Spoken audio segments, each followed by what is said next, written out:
What else? What are some other big points from the psychiatric? I think we've hit most of the ones I have here that I wanted to make sure we got done. But what other big things in the management of the psychiatric patient do we really need to hone in on? So kind of, this is back to the beginning when we were talking about capacity. There are some situations that can kind of cloud the situation a little bit more that's worth talking about. One is when alcohol and substance use is involved, and we're going to be dealing with this a lot. The key is that alcohol and any substance in itself does not take away your capacity. If you are so intoxicated that you cannot meet those criteria, those elements of capacity, then you lack capacity.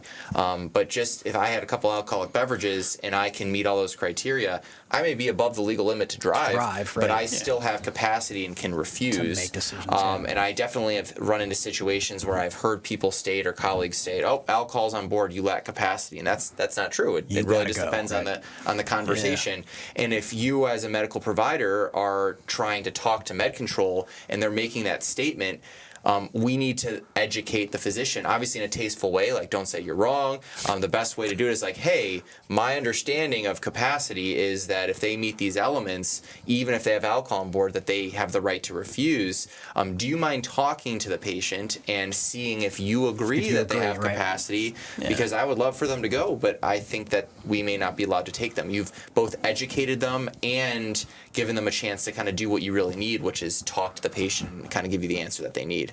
Yeah, I mean, that's a good strategy. Everybody has the right to be at home and drink alcohol. It just doesn't mean like that's an automatic, well, you drank, we have to take you. And I like that you explained it in that detail to try to get to some of those providers that have that, they like tunnel vision on that part. That's a long-standing misunderstanding. And that's not a new phenomenon, And I know it's like a small tidbit of that, but it's a big misunderstanding where they're like, well, they drank, we have to take them. It's like, no, you don't. They can be drunk or tipsy, for lack of however you want to call it, above the legal limit, whatever. But they still have the capacity to make their own decisions and have a continuity conversation with you, understand those things, but they just got some. Into that, it's more been police, EMS, and patient interactions. Yes, where one of the better calls I got was from one of my squads that said, "Hey, I'm standing in the living room with a guy who's been drinking alcohol. He's on his couch. He doesn't want to go with us. He knows what's going on. Can we leave him there?" I said, "Yes, dear God, let the guy drink alcohol on his own couch. It is okay for that to happen." But police oftentimes will be on the scene with somebody outside a bar. Oh, they're intoxicated, you have to take them. Not necessarily. You need to assess them, right? Absolutely. Oh, yeah. Look at them, assess them, get vital signs, talk to them. They might be intoxicated, but if they don't want to go, and they meet criteria that they can make decisions for themselves, even if you say, "I want you to go," or call med control, get that recorded conversation, have us agree, like, yes, they're intoxicated, but that doesn't mean that we have the right to kidnap them. It's going to maybe make police's job a little bit easier, but maybe sometimes it's just they're drunk in public, and that's a police matter. That's and correct. It's not an EMS matter. And like back to your point, it's not a matter where they can just go drive, but that's a police point, for the safety of the patient. Absolutely. And the other one is dementia, right? So if somebody is mildly demented, they easily could have capacity. If someone is profoundly demented, they lack capacity. Just like everything else, dementia in itself does not steal your capacity away. And then the last one, which can be a headache for everyone, is power of attorney. So the key that we need to remind these family members that are the POAs is that their power only kicks in when the patient lacks capacity. So just because they designated this person the POA doesn't mean they signed their rights away. My wife is my POA, but that doesn't mean she gets to just decide for me right now. She may argue I'm lacking capacity because I don't agree with her, but we all know that's not the case. And so we just need to remind the POA in a nice way. Is the way I would say is like, hey, appreciate your advocating for your loved one, but my assessment is your loved one has capacity. So if you can convince them to go to the hospital, we'll take them. But if you can't, we have to respect their wishes until something changes, and then call us back and we'll reassess and take it from there. And so they may accept your explanation or they may not, but in reality, it doesn't matter whether they accept it because the patient has capacity. That's the law. And they also have to have proof of that to kind of piggyback on that instead of them just showing up being like, well, I'm his POA. I need you to take him to the hospital. And it's like, do you have any documentation? No, I left that at home. and then the patient has capacity. Yeah. We've all been in that situation where they're like, I'm telling you to take them, you'll take them. And then it becomes like this awkward conversation where they get like super frustrated. And I even tell the POA, the majority of the time, you do understand when you go to the hospital, the first thing they're going to ask you for is all that paperwork that we asked you for. You need to have like, you have to have proof. We can't just take your word for it. It doesn't work that way. So I don't know. I think that, like, we deal with that a lot, in my opinion. Well, I want to expand this. Let's talk about nursing homes, right? So a patient's demented. Yep. They're in their home. It just happens to be at a nursing facility, right? Mm-hmm. You go in, you assess them. They're making sense. They're able to answer your questions. They don't want to go to the hospital. They don't know why they're going to the hospital. They say, "Oh, he's acting funny." Do you take him? So in this situation, what you'd want to do is say, if you thought the patient has capacity, then you just listen to the patient. But the other thing you say is, hey, who is the POA? Can we call them? Because what always happens is, if you bring them without calling the POA, and I call the POA to say, we found nothing, can I discharge your loved one home? They yell at me because they're like, why did you even bring them to the hospital? Yep. And so what we can do to advocate for these patients is tell the nursing staff, like, hey, we can absolutely take this person. They don't have capacity, but can we just touch base with the POA? I mean, if it's a medical emergency and the patient's crumping, just take them. Like, obviously that needs to happen. But if it's stable patient, like, we might as well just try to make sure that the POA, the true decision maker, was notified and actually wants the transport. I've run into that situation a lot, right? Oh, yes. POA wants them to go. Patient has capacity, and I mean, I remember one time it was 3 separate calls in the same day. Come get this patient, make them go away because the POA wants them to, and every single crew shows up and goes, they don't want to go. They have capacity. I mean, there was no, we're not. I'm not taking. I'm not going to kidnap them. My whole point to bringing that up is understanding that if they're in a nursing home, that is their home. Right. As soon as you walk in through that front door of theirs, you are in their domicile, and that's their house. Nursing home can't make them leave. Right. If you go there and you assess them, there's a medical emergency. Obviously, we're gonna take them. No one's gonna say, I'm not gonna take this patient that needs to go to the hospital, right? But if they go in there, their assessment is they have capacity. They don't have anything wrong with them.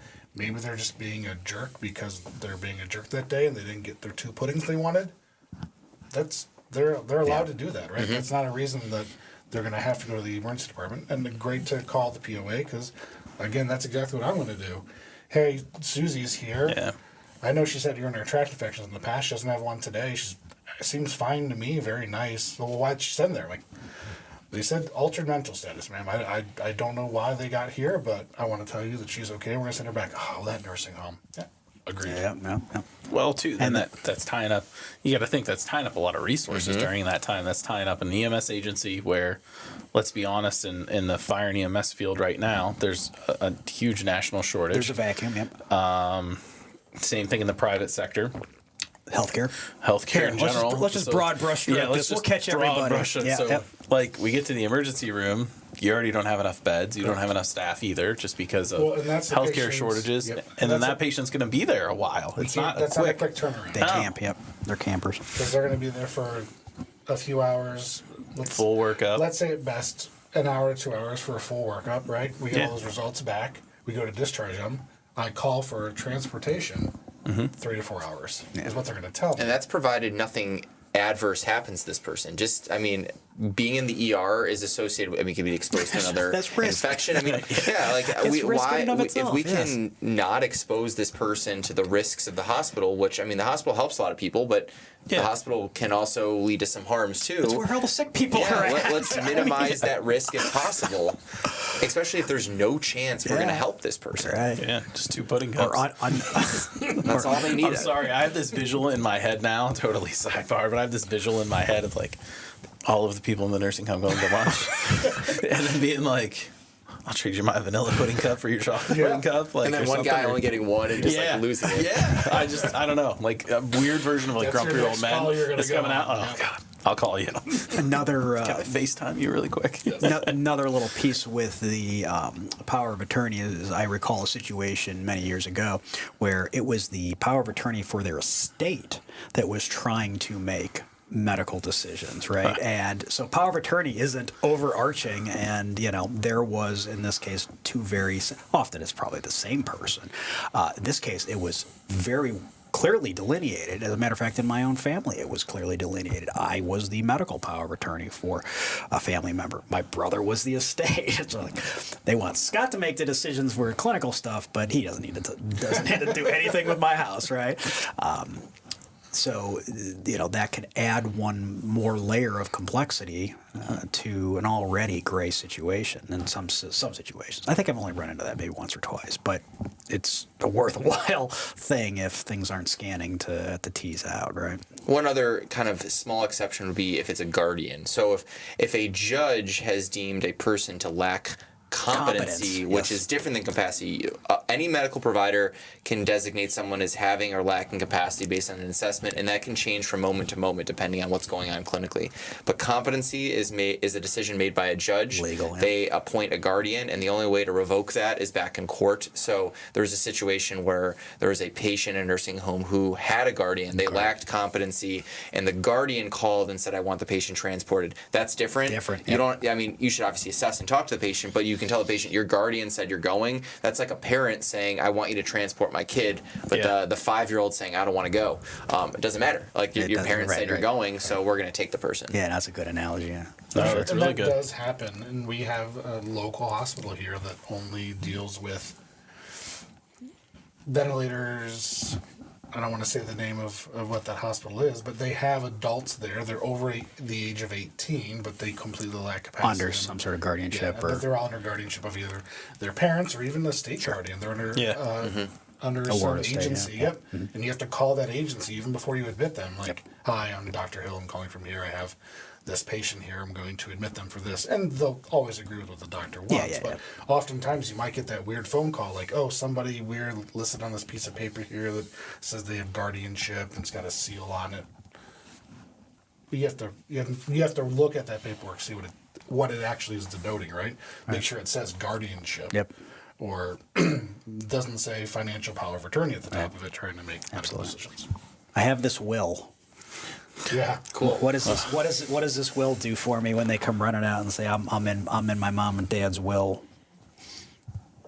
That is nothing. That means nothing. That needed to be said, right? I've certainly been on cases where they come out and living will versus like DNR and everything too, or is that where you were going with that? Yeah, it just that gets misconstrued with a power of attorney or some sort of decision making rights for a person, and of course that's clearly not in and of itself anything that is. There's so many of these things. It's easy, especially if you don't deal with them often, for a field provider to get confused, right? What these things are, what they mean, and what weight they have behind them. And if they do get confused, who can they call? Medical control. And remember, if you call your local med control and you're not getting the answers, hopefully you can also call your actual medical director for your agency. So I've told all my agencies, like, please try to call the local hospital you're transporting to first. But if you ever need something, like, I'm always the backup. I don't care if it's the middle of the night. Just they all have my number and they can call me if need be. Yeah, there was a case recently where the medical control decision was in question, and the providers intuitively knew that it was a bad call. Maybe even they had limited information and made a bad call based on that. And in that case, absolutely appropriate to go to your direct medical director, right? Because whoever is assigned on your paperwork for the state is ultimately who's responsible. Even though day in, day out, you often have a proxy sitting in the emergency department, you can go one step further if you have to. Absolutely. And so we kind of glossed over this because we were talking about a little bit with capacity, but I just want to kind of summarize pink slips and some of the things to know about pink slips. So the key is that this is for a patient with a psychiatric emergency who has capacity but is clearly of imminent risk to self or others. So this is for the person who's suicidal, who if you ask them the whole capacity assessment, they can check off every box that they have capacity but are still planning to kill themselves. Right. We have to get them to go, and the way that we do that is with a pink slip. And so so the key is there's only 3 people that really for us can help us get a pink slip, because EMS unfortunately is not listed. Yep. So we can call a physician, we can call a sheriff, or we can call a police officer. So those are the people who can write a pink slip in real time. And so you can always, if law enforcement on scene is not willing to help because they believe they don't have enough information to write a pink slip, or maybe they don't understand the pink slip law because it can be a little confusing. It absolutely can. This is where you'd then call medical control, ideally the hospital you're going to, because if you call me when I'm in the hospital and say, hey, this is what's going on, I still have to write a pink slip and then I hand it to myself. So it's pretty easy to do that. Versus if you call me at home for a patient you're bringing to the hospital, I actually have to get out of bed if I'm in bed, present myself to the ER and write the pink slip and hand it. So I prefer not to do that, but obviously if you're under my medical control, I absolutely will if necessary. Go ahead. I was gonna say, and then the key also is if you think that a pink slip is not being written appropriately, like there's situations where a patient has suicidal ideation, like they're like, I have thoughts of killing myself, or they got frustrated and said, I'm going to kill myself, but then you talk to them, they're like, I really don't want to die, I have no intention of doing so, I have good follow-up, I am forward thinking. Somebody may think, oh, suicidal ideation, I should write a pink slip for this.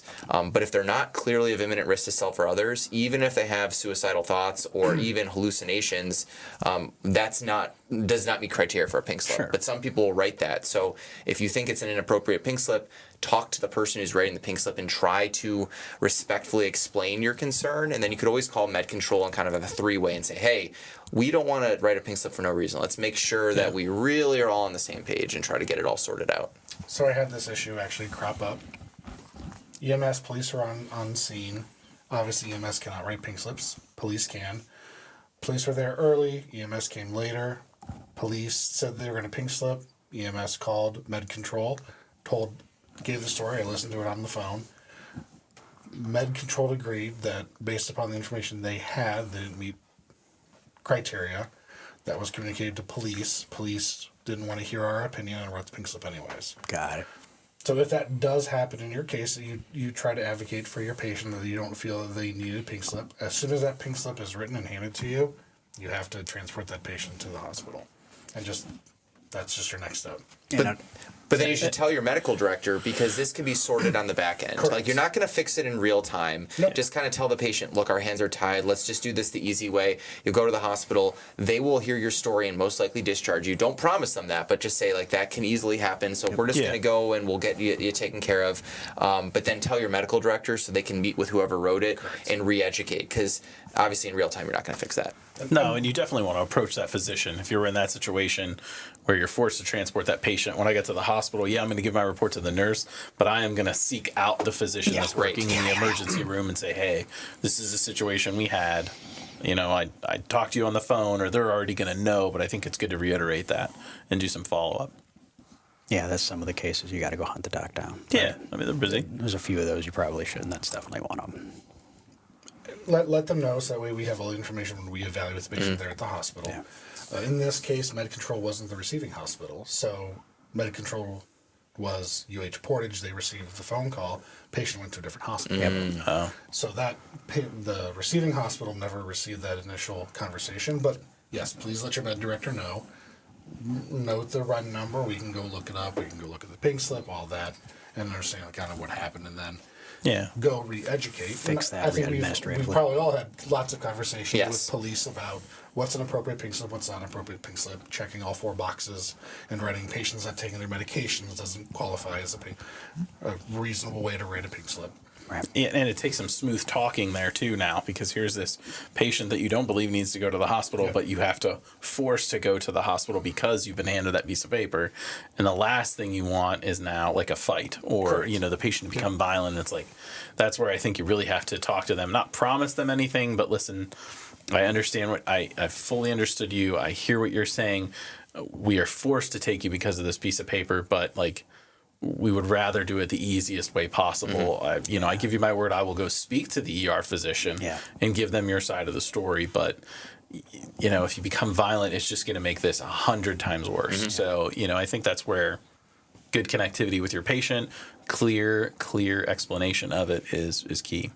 And the thing is, the reason police aren't writing the pink slip inappropriately on purpose. No. Often they're worried that the patient's going to actually kill themselves, and they don't have as much medical experience as you as the EMS provider in these situations. And so that's why often after the event is done, because these are stressful situations, it's easier to re-educate the next day or 2 days later than in the moment if it's a stressful situation. Absolutely. Yeah, they're worried about liability. Yeah. Yeah. I think a lot of stuff to worry about. All right, thanks everybody, and we'll talk to you next time.